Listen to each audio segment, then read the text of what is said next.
여러분, 군산시 그쪽으로 가는 길이 있으면 군산시를 한번 둘러보십시오.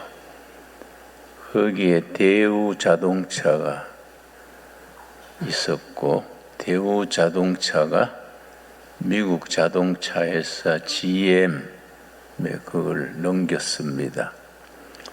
GM 코리아란 자동차 회사가 있을 때는 아마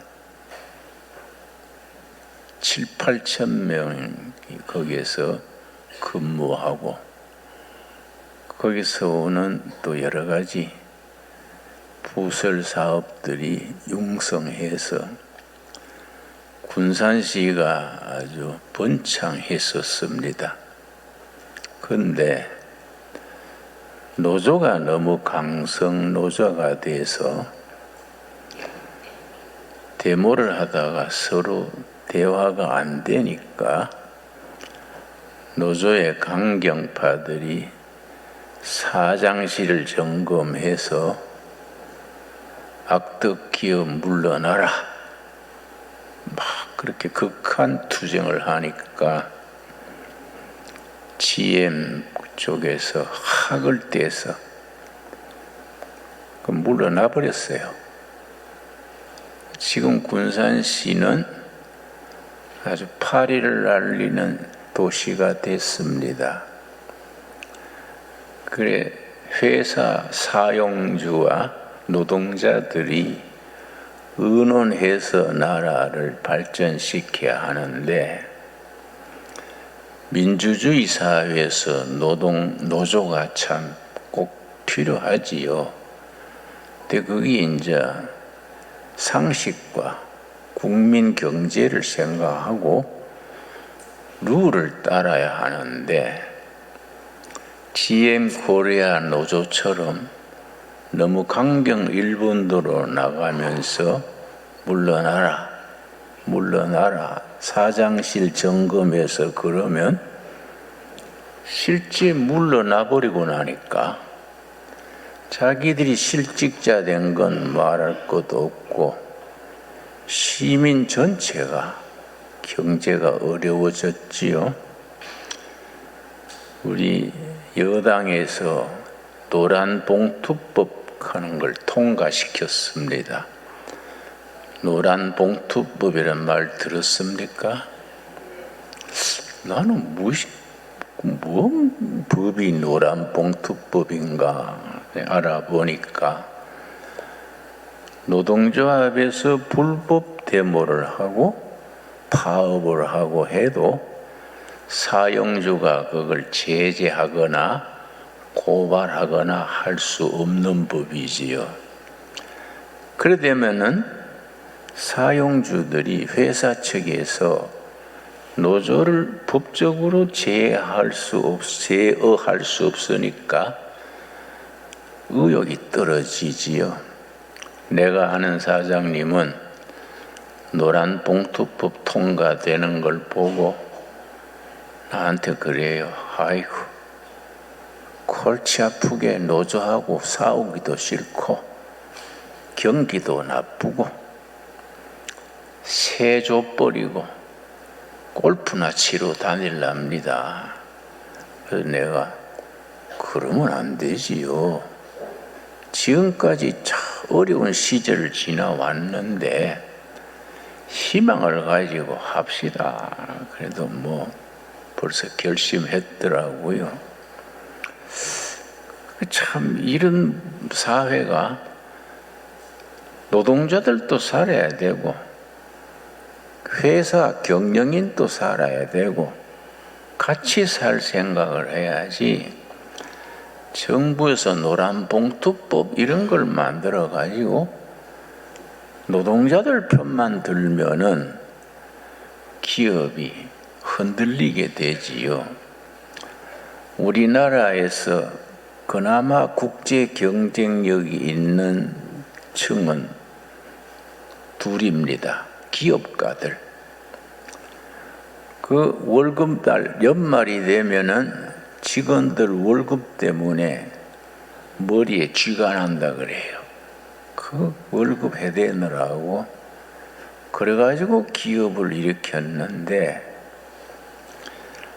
그렇게 노란봉투법 이런 게 득세해가지고 기업가가 기업할 의욕이 없어져 버리면은 망가지는 거는 나라 자체가 망가지지요.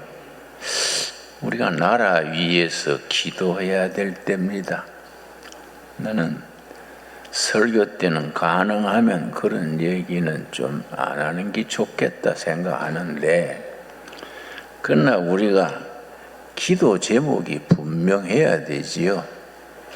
우리 대한민국 국민으로서, 크리스찬으로서, 나라를 사랑하는 사람들로서, 하나님의 법을 따르는 사람들로서 나라 위해서 기도해야 될 책임이 있습니다. 나는 걱정되는 거예요. 우리나라가 그런 식으로 나가면 안 되는데, 1945년 해방된 뒤로 이제 80년째지요. 3년 뒤에 대한민국이 건국된 1948년 8월 15일이 건국절이고, 또 1945년 8월 15일이 광복절입니다. 근데 우리가 광복절만 기리면 안 돼요. 광복절과 건국절을 같이 소중하게 생각해야 됩니다. 45년 8월 15일은 일본 제국주의에서 해방된 날이고, 해방된 뒤에 우리 정부가 서야 하니까 3년간 정말 어려운 시기를 지냈습니다. 좌우 대립이 엄청났습니다. 그런데 미군정이 시작되면서 미군정청 장관이 하지 중장이요. 그때 여론조사를 했습니다. 앞으로 세워질 새 나라는 공산주의가 좋으냐 민주주의가 좋으냐, 미군정청에서 여론조사를 했습니다. 그런데 아주 공산당이 인기 있었어요. 왜 인기가 있느냐? 지주를 몰아내고 평등사회를 만들어서 있는 사람 없는 사람, 배운 사람 못 배운 사람, 주인과 모습이 같이 평등하게 사는 세상을 만들자. 이게 이제 공산당 주장이니까, 호남 같은 데는 소작인이 80%예요. 그러니까 우리가 만석군, 천석군 듣기는 그럴듯하지요. 만석군 그러면 그 밑에 소작인이 수백 세대지요. 그런데 일제시대는 일부러 그걸 조장했습니다. 그래야 통치하기가 좋으니까. 근데 해방된 뒤에 공산당이 아주 유능한 지도자가 있었습니다. 유능한데 마음이 병들었 사람, 박헌영입니다. 박헌영. 박헌영은 천재입니다. 천재. 그 사람이 20대에는 서울 정동교회 청년회 다녔습니다. 그러다 공산당 접촉하고, 기독교 이거는 제국주의 앞잡이고 공산주의가 이거는 진짜다. 그래서 소련 공산당이 혁명에 성공한 것이 1917년입니다. 17년. 그런데 처음에 공산당이 일어나기 전에 공산당에 두 패가 있었어요. 멘셰비키 큰 다수파, 온건파요. 근데 다수파가 혁명에 실패했습니다. 그러니까 소수 정예, 그걸 볼셰비키 그래요. 볼셰비키. 레닌, 트로츠키 이런 사람들이 소수 강경파예요. 그런데 혼란한 시기에는 목소리 크고 강경한 사람들이 애국자처럼 보이고 그 사람들이 대세를 끌어가는 겁니다. 그런데 레닌, 트로츠키 이런 소수파 볼셰비키가 혁명을 일으켰는데 자꾸 밀려서 지게 됐습니다. 그런데 이 트로츠키라는 사람이 유대인 출신인데 뛰어난 이론가입니다. 특별 부대를 만들었습니다. 장교들을 다 집에 보내고 쫄병들만 모아가지고 쫄병 군대로 모아가지고 우리는 이런 세상에 사느니 전투하다가 죽자. 쫄병들이 투표해가지고 네가 대장해라. 트로츠키 쫄병 군대가 망해가던 전장터를 역전시켰어요. 그래서 이 밑바닥 사람들이 분노하고 단결하면은 이 막강한 힘이 있습니다. 우리는 자꾸 지식인 찾고 뭐 그렇 찾지만은 중요한 것은 바닥이죠. 바닥. 민초지요. 민초. 그래서 여호수아서 1장 보면은 하나님께서 새로운 시대 지도자 여호수아에게 내가 너에게 약속의 땅 가나안 땅을 주는데 두 가지를 당부했습니다. 너는 모세처럼 지팡이 들고 나를 따르라 하지 말고 백성들 속에 사병들 속에 더불어 먹고 자고 더불어 전진해라. 그 이제 공동체적 민주적 지도력을 일러주시고 그 다음에 너희들이 가서 목숨 걸고 발바닥으로 밟는 땅을 너희에게 주겠다. 몸을 아끼고 게을러서 적게 밟으면 적게 주고 목숨 걸고 용감하게 많이 밟으면 많이 준다. 그 여호수아 1장에 있는 말씀입니다. 그런데 해방 직후에 미 군정하에서 아주 공산당이 그 박헌영 지도력 밑에 정부의 밑바닥으로 소작인들 속에 경상도 머슴들 속에 퍼져 들어가가지고 당원을 확보했어요. 이놈의 세상 뒤집자. 지주하고 소작인하고 다 같이 평등해야 될 거 아니냐. 누구는 인삼 먹고 누구는 배추 뿌리 먹냐. 평등 세상 만들자. 인기가 있어요. 그래서 공산당 당원이 80만. 그런데 그대로 됐으면은 초대 대통령이 이승만이 안 되고 박헌영이 대통령이 됐을 겁니다. 왜냐? 78%가 지지하고 당원이 80만이고 소작인 머슴 밑바닥 사람들이 다 지지하니까 초대 대통령이 박헌영이 될 거의 뭐 확실했지요. 그런데 정치학에 용어가 있습니다. 보수 우파는 분열로 망하고 좌파 진보 좌파는 자충수로 망한다. 그 보수 우파가 분열로 망하는 거는 우리 국민의힘 보면 알잖아요. 그 윤석열 대통령 그걸 탄핵한 걸 누가 앞장서서 했습니까? 국민의힘 당원들이 거기 표를 찍어가지고 탄핵이 된 거예요. 그러니까 분열로 망한다는 말이 아주 정치학의 용어입니다.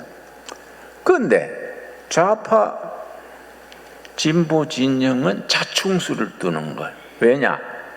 데모하고 물러나라 하느라고 공부를 안 했어. 그 정책이 없는 거예요. 가만 놔두면 스스로 망할 짓을 하는 거예요.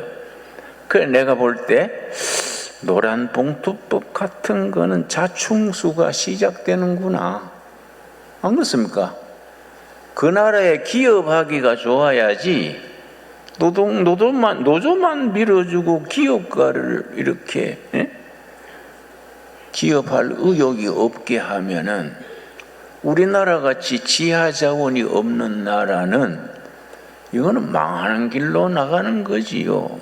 그래서 한 나라나 회사나 일어서는 데는 50년, 100년 걸려도 망하는 데는 5년이면 충분합니다. 5년이 뭡니까? 5달만 해도 망하는 거는 쉬워요. 그러니까 이럴 때일수록 누군가는 제정신으로 정신 차리고 나가야 되지요.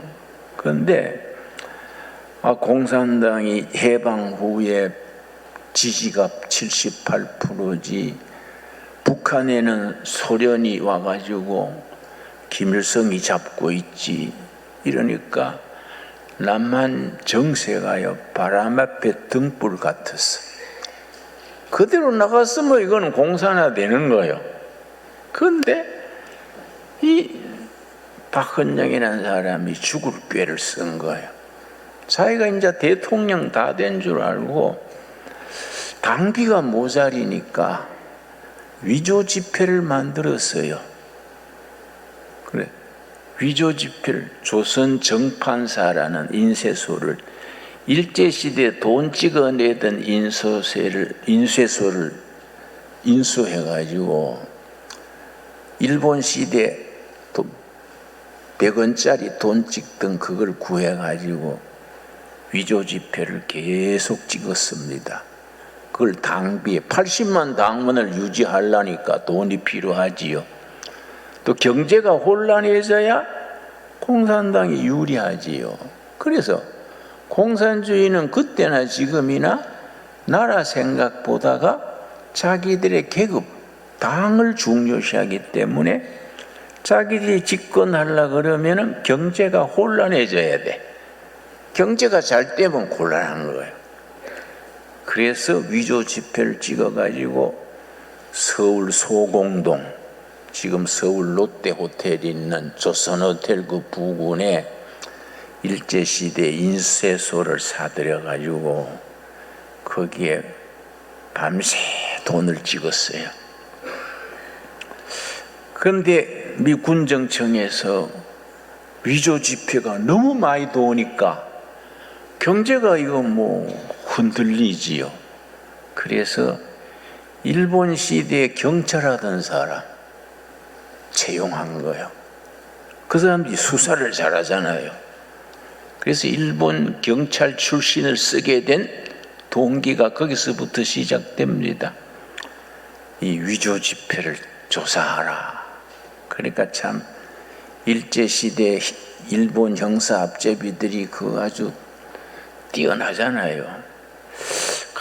보니까 서울 소공동에서 인쇄소에 밤새 덜크덕 기계 소리가 나고 새벽 되면은 추럭이 한 대 탁 와가지고 뭘 싣고 자꾸 나간단 말이야. 저기 수상하다. 그래서 밤중에 급습을 했어요. 돈 찍어내는 현장을 잡았는데 12명을 인쇄공들을 체포했는데 전부 박헌영 부하들이에요. 그러니까 이게 이제 박헌영의 위패 사건입니다. 조사를 하니까 박헌영이 주범인 걸 알고 군정청에서 체포령을 내렸어. 체포령을 내리니까 이거는 꼼짝 못하지요. 서울에 숨어 있다가 어떻게 도망했냐면은 행상을 만들었어요. 장례식 하는 거. 관 속에 들어가 가지고 관 속에서 이제 숨어 있고 행상 만들어서 공산당 핵심 당원 12명이 행렬을 메고 서서 출발해 가지고 망우리 고개로 동두천으로 포천으로 월북을 했어. 그래서 도망간 거예요. 도망가가지고 해주에 딱 있으면서 남조선 노동당 그걸 이제 조종한 거이지요. 그런데 참 그러게 되니까 국민들이 이 공산당이 해방하는 애국 세력인 줄 알았더니 뭐 위패 찍고 저것들만 살 길을 찾고 이거 아니네. 인기가 떨어진 거예요. 근데 이승만은 참 거기 시대를 보는 눈이 탁월했습니다. 자, 공산당은 북한 그러고 박헌영 쪽에 줄 서고 또 민족주의 세력은 김구 선생 밑에 줄 서고 이승만 박사가 미국에서 귀국하고 보니까 자기 편이 없어. 그래서 지주들, 상공인들 이런 사람들이 한민당을 만들어가지고 이승만을 대표로 옹립한 거예요. 그런데 그 어려운 조건에서 1948년 5월 10일 선거를 하게 됐습니다. 왜냐? 미소 공동위원회에서 남한 문제를 가지고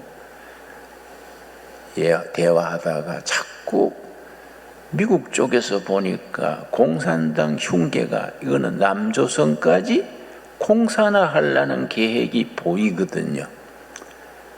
그래서 미소 공동위원회를 해체하고 유엔으로 넘겼습니다. 대한민국 문제는 유엔이 맡아서 해라. 그러니까 유엔에서 해방된 지 1년 뒤에 자주 선거, 남북한 공동선거, 유엔 감시하에 선거하기로 했습니다. 이 1948년 5월 10일이 선거 날짜예요. 선거 날짜인데 그때 김구 선생은 참여 안 했어요. 선거에. 김구 선생이 속했던 당이 한국독립당, 한독당인데 그는 남한이 단독 선거하는 걸 반대했으니까 단독 선거하게 된 과정이 1946년 해방 다음 해 6월 3일에 이승만 박사가 정읍에 갔어요. 전라북도 정읍에 있지요. 정읍에 가서 그 정읍 발언이라고 우리 역사에 핵을 끼건 중요한 발언입니다. 자, 미소공동위원회에서 소련이 하는 짓을 보니 남북 통일 정부가 어렵다.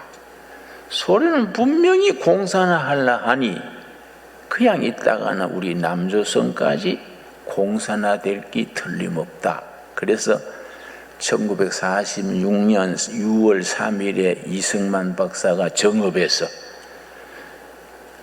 남북 단일 정부가 어려울 것 같으니 남한이라도 단독 정부를 세우자. 이게 이제 이승만 발언이야. 그 정읍 발언 그래 하죠. 그러니까 막 나라가 들끓었어.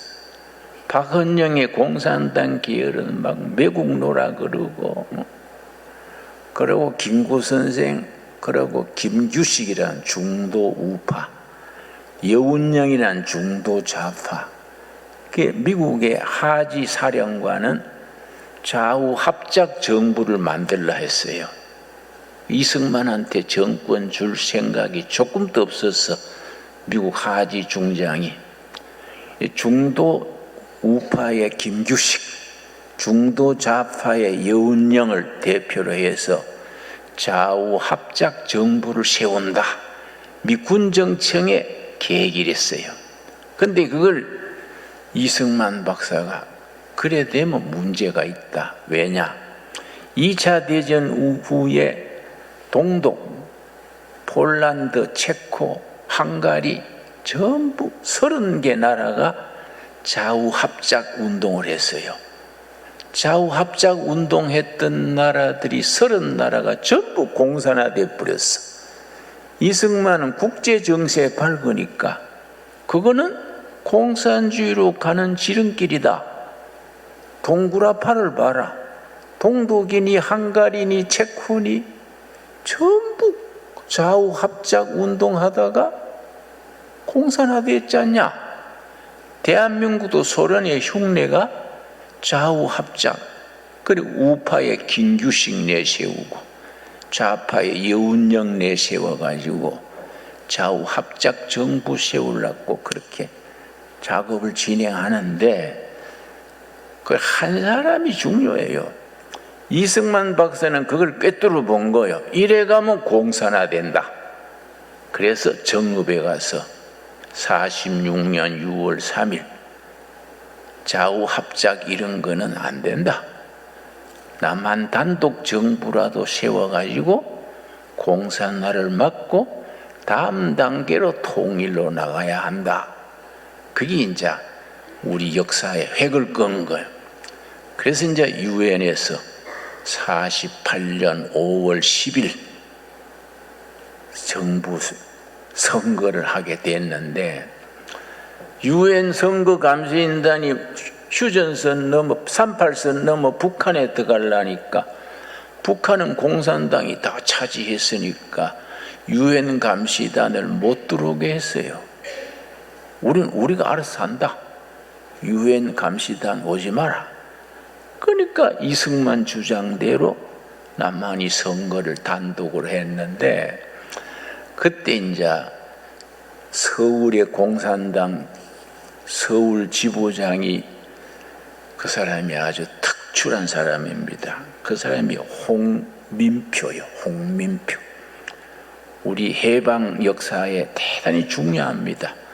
서울시당 위원장이 홍민표가 이 사람이 박헌영한테 그랬어요. 선거에 참여해야 됩니다. 바닥 사람들이 공산당 지지하니까 5월 10일 선거에 참여하면 우리가 200석 중에 100석은 차지합니다. 이러니까 박헌영이 악수를 뜬 거예요. 자충수를 뜬 겁니다.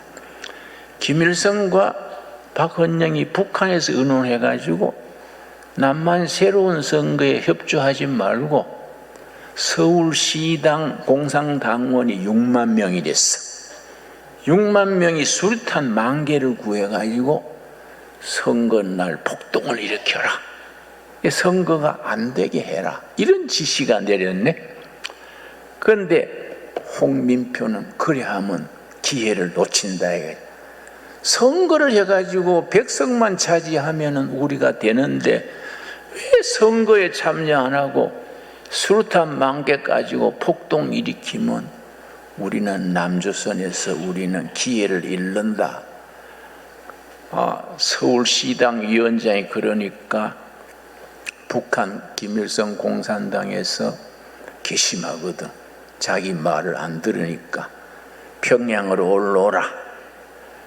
홍민표가 평양에 가면은 자기는 제거되는 거예요. 그래서 집에 숨어 있다가 을지로 육가를 대낮에 걸었어. 대낮에 날 잡아가라고. 이제 전국에 수배령 된. 왜냐? 수류탄을 10,000개를 모으고 있는데 2,000개 모았을 때 적발돼 버렸어. 자꾸 수류탄이 없어지니까 조사를 하니까 수류탄 2,000개를 모아놨으니 이게 적발됐지요. 그러니까 서울시당 위원장 홍민표가 수비령이 내린 거예요. 숨어 있다가 하루는 탁 정장을 하고 을지로 육과 거리를 날 잡아가시오 하는 식으로 대낮에 걸었어. 그러니까 영락교에 집사를 했는데 훌륭한 검사가 있었어요. 방공 검사지. 오제도 검사라고. 기억나십니까? 참 훌륭한 검사입니다. 오제도 검사가 영락교회 집사인데 전부 공산당을 색출하는 작업을 하는데 연락이 온 거예요. 검사님, 홍민표가 지금 잡아가라는 뜻이 을지로 육가를 대낮에 걷고 있습니다. 그래서 체포조를 보냈지. 가가지고 홍민표 선생 아닙니까? 예, 그렇수다. 체포하겠습니다. 그래서 오제도 검사가 자기한테 데리고 오라 그랬어. 그래서 홍민표한테 오제도 검사가 당신 수배령 내려 있는 걸 아는데 대낮에 걷는 거는 왜 그렇게 합니까? 그랬더니 당신 오늘 저녁에 당신 집에 가서 식사 대접 받을 수 없냐? 그러니까 뭐가 있다 생각하고 그러지요. 자기 집에 전화했어. 여보, 오늘 귀한 손님이 가니까 식사 준비해 놓으세요. 왜 저녁에 이제 홍민표하고 오제도 집에 가가지고 식사를 하는데 아이 보리밥에 콩나물국에 김치하고 반찬이 너무 없는 거요. 그러니까 장민표가 화가 났어. 내가 명색이 서울시당 위원장인데 대접을 이래 하요. 그러니까 오제도 검사가 미안해가 아내를 불렀어. 여보, 손님한테 이래 대접해가지고 어떡합니까? 손님 대접 이리 불실해가지고 너무 실례지요. 그러니까 오제도 검사 아내가 울었어요. 눈물을 닦으면서 여보, 검사 월급이 몇 푼이요? 교회 11조 하고 그러고 날마다 손님은 데려오고 애들 먹일 것도 없는데 나는 어떡합니까? 울었어. 우니까 홍민표가 보니까 진담인 같거든. 네, 잠깐 집안 검사를 좀 하겠습니다. 그러고 나가가지고 신발장을 들어보니까 제대로 된 구두가 없어. 낡은 구두에. 식당에 가서 장독을 들러보니까 쌀도 제대로 없고 너무 가난해. 그래서 이승만 밑에 오제도 카모 이건 대단한 충신인데 이렇게 가난하게 사는구나. 감동을 했어. 그래가지고 오제도 검사한테 내가 자수하겠수다. 그래서 홍민표가 자수를 했어. 자기가 자수하면서 자기 밑에 있던 공산당 당원들한테 발표를 했어. 나는 이런 일로 우리가 선거에 참여했으면 100표는 얻을 텐데 박헌영, 김일성이 생각을 잘못해서 선거 참여도 못하고 수류탄 10,000개를 모아가지고 이거 폭동을 일으키라 하니 나는 나라 백성 위해서 자수합니다. 우리 애국자 공산당 당원 여러분 스스로 판단하십시오. 자수할 사람은 자수하고 그냥 있을 사람은 그냥 있고 하라고 성명서를 발표했어요. 그 다음 달에 조선 공산당 당원이 몇 명이 자수했냐? 34만 명이요. 34만 명. 그러니까 역사에 나오는 거지요. 내가 이런 얘기 왜 하냐? 이번 주가 해방 80주년이고 건국 77주년이요. 그런데 우리는 해방만 생각하면 안 돼요. 해방을 했지만은 우리나라의 주권을 세우는 정부를 세운 거는 또 차원이 다르니까 3년간의 그런 혼란기를 거쳐서 대한민국 정부를 딱 3년 뒤에 1948년 8월 15일에 대한민국 정부를 세운 겁니다. 5월 10일 선거를 했는데 당군 일에 처음 선거하는 거예요. 그런데 처음 선거하면서 여성까지 전부 투표권을 준 거예요. 그래서 선거하니까 거의 87%가 선거에 나섰어. 국민들이 그렇게 기다린 거예요. 그래가지고 이승만 정부가 1948년 8월 15일에 세워졌는데 우리나라가 독특한 게 뭐냐? 기도로 시작했어요. 헌법을 먼저 만들고 정부 세우는 거거든요. 헌법 만드는 날이 1948년 5월 31일이요. 5월 31일 날 헌법 통과시키는 회의하는데 임시의장이 이승만 박사랬어요. 이승만 박사가 그때 국회의원 뽑힌 사람이 198명이요. 전체는 200명인데 제주 4.3 폭동사건 일어나서 제주도 국회의원은 못 뽑혔어. 그러니까 198명이 모여가지고 헌법을 통과시키는 걸 재헌의회라 그래. 재헌의회를 하는데 이승만 박사가 사회하면서 국회의원 중에 목사님이 있었어요. 이윤영 목사라고. 북한에서 조만식 장로하고 같이 조선민주당을 창당했다가 김정일이 박해로 남한으로 월남했던 사람이 이윤영 감리교 목사입니다. 이 사람이 남산 밑에 개척교회 하면서 출마해가지고 종로구 중구의 국회의원이 됐어요. 목사면서 국회의원이요. 그러니까 이승만 박사가 첫 마디가 뭐냐 하면은 이윤영 동지께서 기도 먼저 하겠습니다. 그러니까 이윤영 국회의원 목사가 단상에 올라가서 간절히 기도했어요. 하나님이 이 나라를 지켜주십시오. 그래서 대한민국 관보, 대한민국의 모든 정부 기록을 관보라 그래요.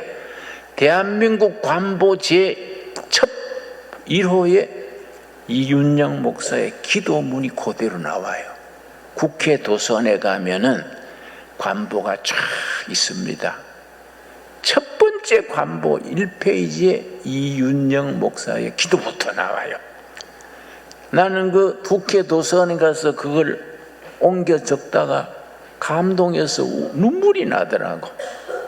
세계의 나라도 많고 민족도 많지만은 나라를 세우는 그 헌법 만드는 그 시작에 기도하고 만든 나라는 대한민국밖에 없어. 이건 위대한 역사예요.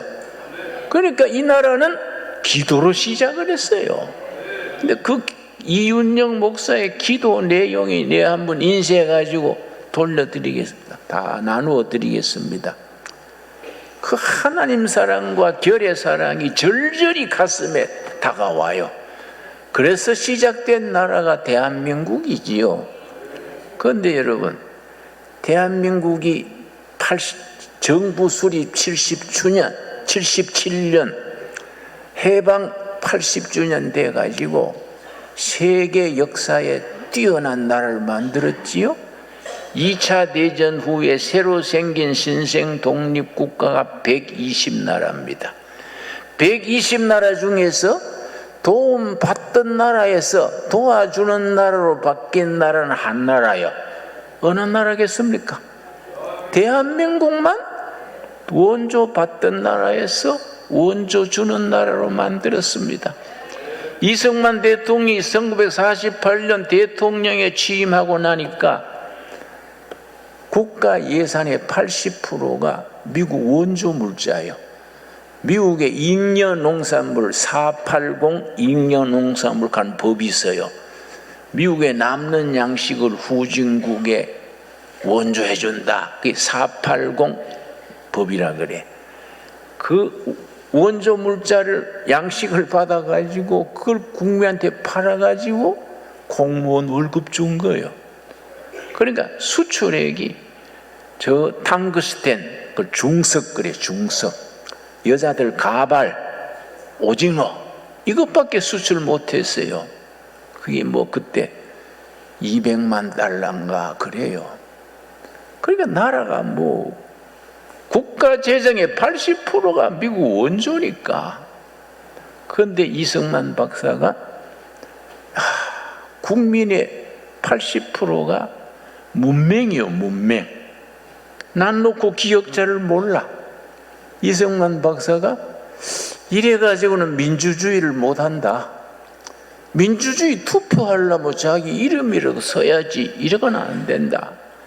그래서 전 국민 국민 교육을 시작했는데, 그래서 나도 경북 청송 산골에서 초등학교 들어갔는데 우리 반에 26살 먹은 애 아버지도 있었어. 전부 한 반이야, 한 반.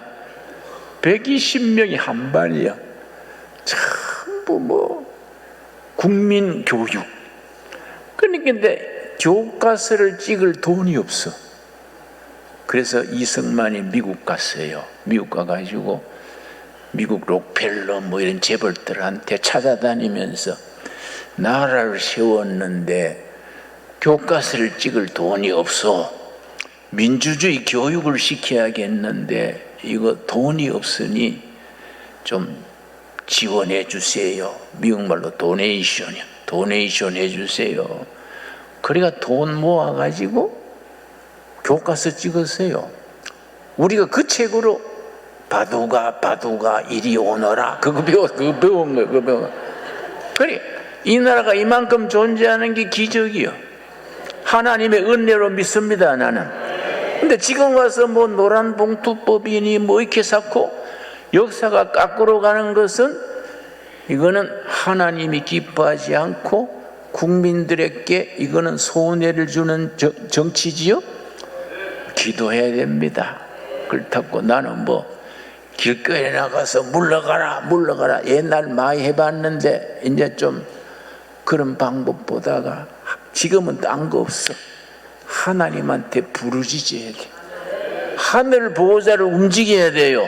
하늘 보호자를 움직여가지고 애국가에 있는 그대로 하나님이 보호하사 우리나라가 정말 전 세계에 예수 잘 믿어가지고 민주주의하고 선진국 되고 통일되는 복받는 나라가 되도록 우리가 하나님의 보호자를 움직여야 될 줄로 믿습니다.